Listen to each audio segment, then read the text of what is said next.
আজকে হচ্ছে প্লাবনীর বিয়ে। প্লাবনী হচ্ছে আমার খালাতো বোন। সবাই মিলে যাচ্ছি ওর বিয়ের অনুষ্ঠানে। সো এভরিওয়ান, আসসালামু আলাইকুম। This is Setu from Setu's creative family blog. আশা করছি সবাই ভালো আছেন, আমিও আলহামদুলিল্লাহ ভালো আছি। শাশুড়ি মাকেও সাথে নিয়ে যাচ্ছি। রেডি হয়ে চলে আসলাম আম্মুর বাসায়। জামা পরনি কেন? কেন ফ্রক পরতে হবে না? বিয়ে বাড়িতে গেঞ্জি পরে যায়। কখন পরবা? কখন পরবা? বাসায় এসে দেখি সবাই রেডি হচ্ছে। মিম আম্মুকে রেডি করে দিচ্ছে।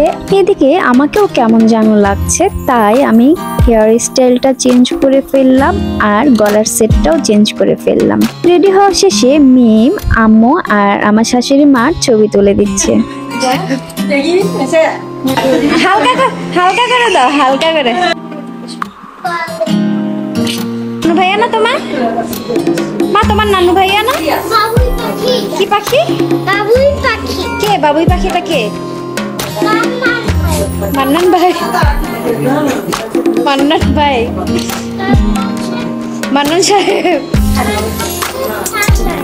আমরা সবাই রেডি হয়ে গাড়ির জন্য ওয়েট করছি। গাড়ি চলে আসলেই আমরা রওনা দিয়ে দিব। এই তো গাড়িও চলে এসেছে। এখন আমরা সবাই গাড়িতে উঠে পড়লাম, রওনা হয়ে গেলাম।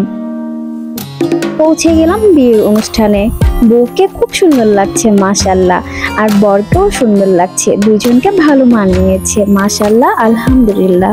বউ আর বরের ফটো সেশন চলছে আর আমরা এদিকে বসে বউ আর বরকে দেখছি। সব শেষে আমরা খাওয়া দাওয়া করতে বসে গেলাম। বিয়েতে আসল মজাই হচ্ছে খাওয়া দাওয়া।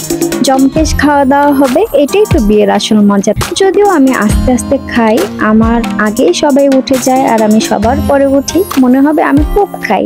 আসলে কিন্তু তা না, আমি আস্তে আস্তে খেতেই পছন্দ করি। খাওয়া দাওয়া শেষ, এখন আমরা বাসায় চলে যাচ্ছি। ছোট্ট একটি ব্লগ আপনাদের সাথে শেয়ার করলাম, আশা করছি সবার ভালো লেগেছে। তো প্রিয় দর্শক, এখানে আমার ব্লগটি শেষ করে দিচ্ছি। সবাই ভালো থাকবেন, সুস্থ থাকবেন, আমাদের জন্য বেশি বেশি দোয়া করবেন। আল্লাহ হাফেজ।